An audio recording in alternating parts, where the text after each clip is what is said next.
อะគឺអាគារ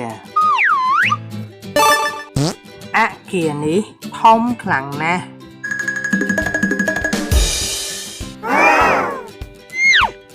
អាគឺអាហារអាហារទាំងនេះមានច្រើនមុខ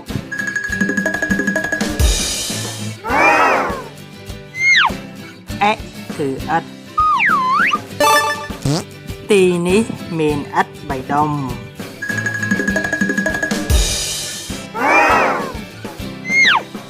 អី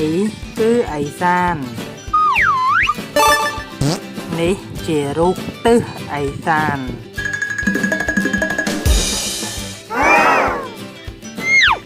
ឧ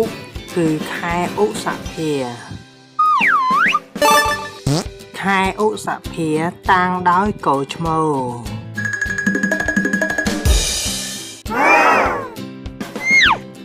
អូគឺសត្វអូតអូតកំពុងដើរលើវាលខ្សាច់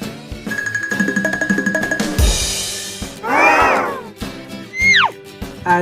គឺឪឡឹកដើមឪឡឹកនេះមានផ្លែច្រើនណាស់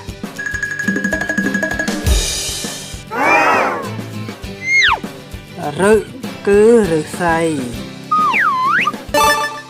ដើមឫស្សីនេះដុះនៅជិតភ្នំ